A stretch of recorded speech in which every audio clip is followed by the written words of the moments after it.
सरसों की खेती के बारे में बात करेंगे। सरसों की बुवाई से कटाई तक की संपूर्ण जानकारी आपको इस वीडियो में मिलेगी। सरसों की बुवाई कब की जाती है, सरसों की बुवाई करने का सही समय और सही तरीका कौन सा होता है, किस प्रकार की जमीन के लिए सरसों की खेती की जा सकती है, खेत की तैयारी कैसे करें, उन्नत किस्में, खाद बीज और इसके अलावा स्प्रे का शेड्यूल, खरपतवार नियंत्रण। किसान भाई सरसों की खेती कैसे कर सकते हैं? किसान भाइयों, वैसे जहां पर भी किसान भाई सरसों की खेती करते हैं वहां पर किसान भाई 8 से 10 कुंटल या 12 कुंटल तक प्रति एकड़ सरसों का उत्पादन ले पाते हैं। इस वीडियो में मैं आपको जिस प्रकार से सरसों की खेती की जानकारी दूंगा, अगर आप इस प्रकार से सरसों की खेती करेंगे तो प्रति एकड़ आप 12 से 15 कुंटल तक उत्पादन ले सकते हैं। मंडी में सरसों का भाव भी काफी अच्छा चल रहा है, इस कारण किसान भाई सरसों की खेती से काफी ज्यादा मुनाफा कमा सकते हैं।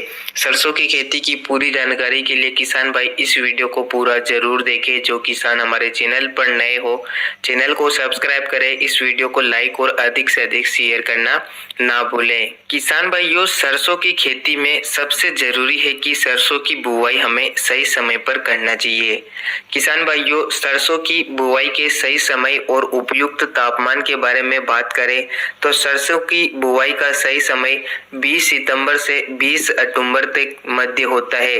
अगर आप अगेती बुवाई करना चाहते हैं तो आप 20 सितंबर से सरसों की बुवाई शुरू कर सकते हैं, और अगर आप पछेती बुवाई करना चाहते हैं तो 20 अक्टूबर के बाद सरसों की पछेती बुवाई कर सकते हैं।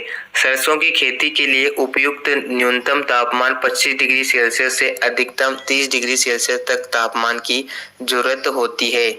उपयुक्त मिट्टी के बारे में बात करें तो सरसों की खेती के लिए मुख्य रूप से काली दोमट मिट्टी उपयुक्त रहती है, लेकिन किसान भाई सभी प्रकार की हल्की, भारी, रेतीली, पथरीली, लाल जमीन में सरसों की खेती कर सकते हैं और अच्छा उत्पादन ले सकते हैं। मिट्टी के पीएच मान के बारे में बात करें तो 5.5 से 6.8 के मध्य मिट्टी का पीएच मान होना चाहिए।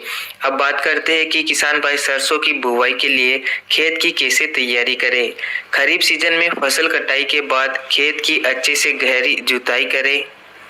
जुताई होने के बाद खेत को थोड़ा खुला छोड़ दे, जिससे खेत में जो नमी होती है वो नमी आसानी से सूख जाए।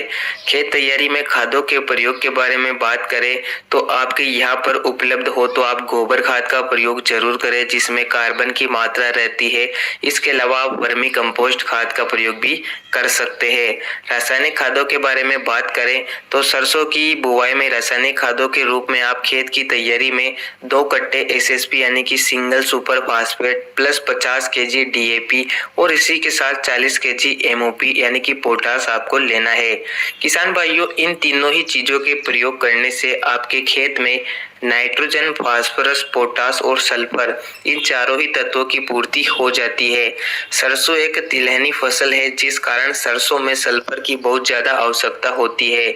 सल्फर की पूर्ति के लिए आप अगर सिंगल सुपर फास्फेट का प्रयोग करेंगे तो इसमें सल्फर की मात्रा मौजूद रहती है। तो इस प्रकार से आप खेत की तैयारी कर सकते हैं और खादों का प्रयोग कर सकते हैं।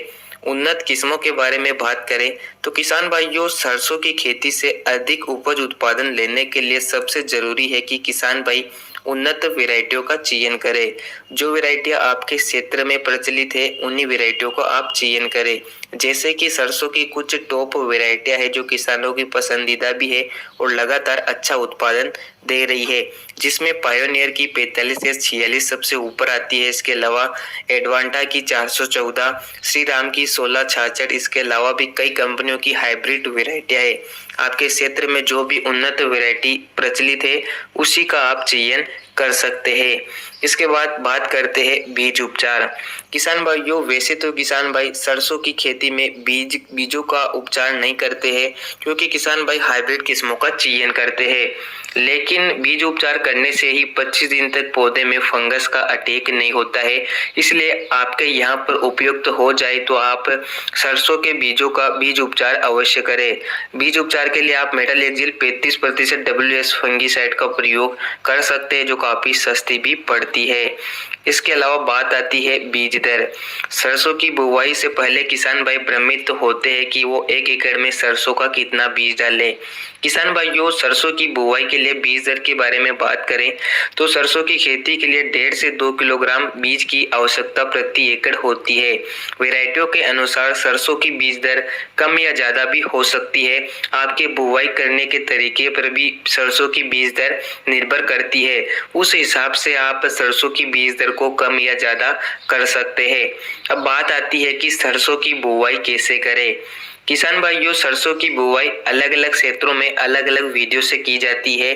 कुछ किसान लाइनों में यानी कि सीड्रिल से सरसों की बुवाई करते हैं। ये तरीका भी पुराना है और काफी अच्छा तरीका है। इसके अलावा हमारे क्षेत्र में किसान भाई क्यारियां बनाकर हाथ से छिड़काव विधि से सरसों की बुवाई करते हैं।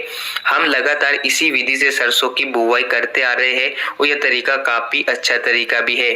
सरसों की बुवाई करते समय पौधे से पौधे की दूरी 10 से 15 सेंटीमीटर के आसपास होना चाहिए। इस प्रकार से आप सरसों की बुवाई कर सकते हैं। किसान भाइयों, सरसों की खेती में सिंचाई प्रबंधन के बारे में बात करें तो जमीन के अनुसार ही सरसों में पानी किसानों को लगाना चाहिए। पहली सिंचाई बुवाई के तुरंत बाद आप कर सकते हैं, दूसरी सिंचाई 10-12 दिन के आसपास, तीसरी सिंचाई फूल निकलने से पहले और आखिरी सिंचाई जब फलियां बन जाती है, प्रारंभिक अवस्था में फलियां होती है, उस समय आप आखिरी सिंचाई कर सकते हैं।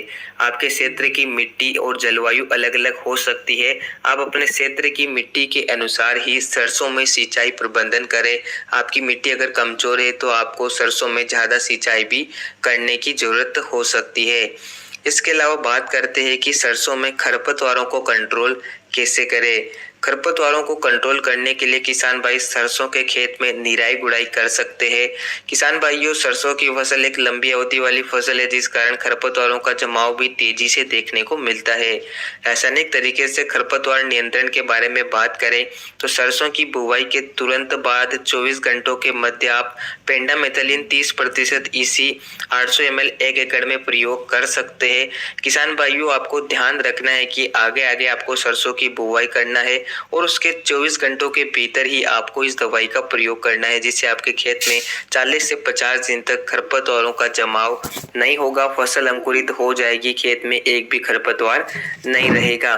तो इस प्रकार से किसान भाई सरसों में खरपतवारों को कंट्रोल कर सकते हैं। अब बात आती है कि सरसों में खाद उर्वरकों का प्रयोग कैसे करें। किसान भाइयों, वैसे तो सरसों की खेती में किसान भाई ज्यादा खादों का प्रयोग नहीं करते हैं। अगर आप खेत की तैयारी में ही संतुलित खादों का प्रयोग कर लेंगे तो बाद में सरसों में ज्यादा खादों की कोई भी जरूरत नहीं होती है। इसके अलावा भी कुछ ऐसे खाद है जिनका किसान भाई प्रयोग करते हैं। जब हमारी सरसों की फसल 15, 20 या 25 दिन के आसपास होती है, उस समय आपको 45 किलोग्राम यूरिया लेना है। इसी के साथ आपको 5 किलोग्राम जिंक सल्फेट, जिसमें जिंक और सल्फर की मात्रा रहती है। किसान भाइयों, यूरिया एक प्रकार से पौधे की ग्रोथ और वानस्पतिक बढ़वार को बढ़ाने में सहायता करता है। साथ ही जिंक और सल्फर, सरसों एक तिलहनी फसल है, जिस कारण इन दोनों तत्वों की सबसे ज्यादा जरूरत होती है। तो 20-25 दिन पर आप इस खाद का प्रयोग कर सकते हैं। इसके बाद सरसों की फसल जब 35-40 दिन के आसपास होती है, इस समय भी सरसों में किसानों को दूसरा खाद देना चाहिए। दूसरे खाद के रूप में आपको प्रति एकड़ 35 किलोग्राम यूरिया लेना है। इसी के साथ अगर आपकी फसल कमजोर है तो आप 5 किलोग्राम माइक्रोराइजा या सागरिका दानेदार को मिला सकते हैं, जिससे सरसों की ग्रोथ ज्यादा होती है, पौधे में फुटाव और ब्रांचिंग ज्यादा देखने को मिलती है और सरसों का उत्पादन ज्यादा निकलता है। इन दो खादों के शेड्यूल के अलावा सरसों में किसी भी प्रकार से खाद की आवश्यकता नहीं होती है। अगर आप उन्नत वैरायटी लगाएंगे और उस खेत की तैयारी में संतुलित खादों का प्रयोग कर लेंगे तो बाद में पौधे की ग्रोथ भी अच्छे से हो जाएगी, फुटाव भी ज्यादा आएगी और ज्यादा खादों की कोई भी जरूरत नहीं होगी। तो इस प्रकार से आप सरसों के खेत में खादों का प्रयोग कर सकते हैं। अब बात आती है कि सरसों में लगने वाले रोग एवं उनकी रोकथाम। किसान भाइयों, सरसों की फसल में मुख्य रूप से माहू का अटैक नजर आता है। इसके अलावा कभी कभी छोटी छोटी इल्लियों, रस्ट, पत्ती धब्बा रोग आदि का अटैक हो जाता है।